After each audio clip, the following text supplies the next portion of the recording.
बिस्मिल्लाहिर्रहमानिर्रहीम। अंकल आपने बहुत ज़्यादा मेरे लिए कह दिया और बाकी अब मैं काम करी बात करते हुए। सबसे पहले मैं जो स्टेज पे मोहतरम और जो मेरे सामने सबका बहुत बहुत शुक्रिया कि आप अल्लामा साहब के बहुत करीब थे, बहुत ज़्यादा। मैं तो उनकी बेटी हूँ पर आप लोगों ने मेरे से ज़्यादा टाइम गुजारा उनके साथ।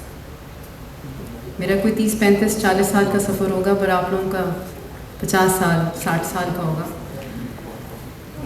मैं उनके बारे में ऐसा कुछ भी कहूँगी तो लगेगा पंजाबी च गल कर लेने कि कुछ लगेगा कि अन्ना वंडे रियोड़ियाँ मुड़ मुड़ अपने कार।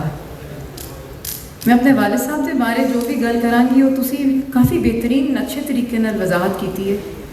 उन्होंने सारी जिंदगी बड़े बड़े रुख ते मुड़ी, बड़े बड़े हसीन पहलू उन्होंने वेखे तो अल्लाह मियाँ नाल एक गल करते सन कि अल्लाह पाक मैनू एक रंग दे दे। तो अल्लाह पाक ने उन्होंने जो दिता मेरी उन्होंने नाल बैठक माशाल्लाह इट सेल्फ मैं आप ही एक इंडस्ट्री चोनी हाँ 22-25 साल तो, बट अब्बा जी दे नाल 15-20 साल का उन्होंने अपना सफ़र है। उन्होंने मैं ड्राइवर सा जी, उन्होंने लैके बहुत सी जगह पर जाना आना और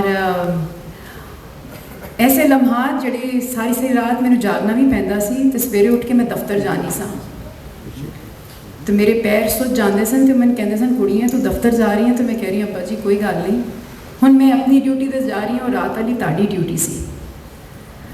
नदीम साहब इत्थों पंजाब टीवी तो गए ने प्रोड्यूसर सन, जिस तरह मोहसिन ने भी दसिया कि साढ़े पूरा रमज़ान का महीना स्टूडियो च लगता सी।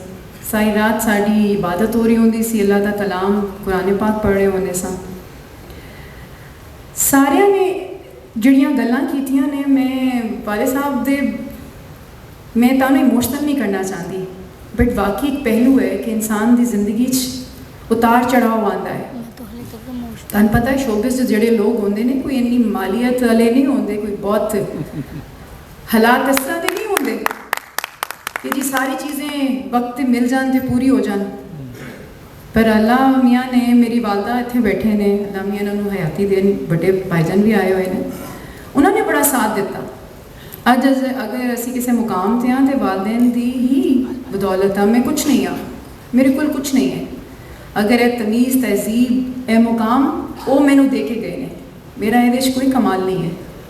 मैं उन्होंने ही गल आगे दस रही हाँ, मैं खुद थोड़ी लिख रही हाँ कुछ, पर जो रह गया अधूरा वो वादा है मेरा उन्होंने नाल कि मैं इनू इंशाअल्लाह आगे लैके जावांगी।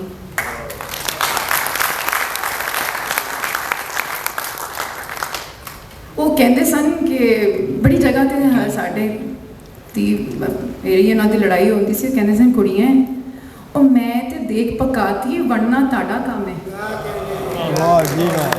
मैं हुण हर जगह पे नहीं जा सकता ना, ताड़ा भी कोई हिस्सा है पाओ। एक बड़ी खूबसूरत गल है, मैं अपने इंटरव्यू भी दसनी हाँ, बड़ी जगह पर भी दसी, शायद बहुत सी कुड़ियां लिए मोटिवेशनल भी हो सकता है।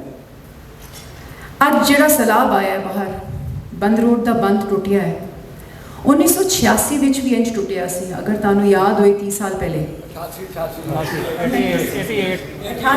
86 में भी कुछ हुआ था, 86 में भी टूटा था। मैं थोड़ा सा बताने ये लगी हूँ, अल्लामा साहब बिजनेसमैन सन उस वेले 1986 तो साड़ियाँ 3 फैक्ट्रियाँ सन गडाउन्स तो तीनों डुब गई सन उस रेले च।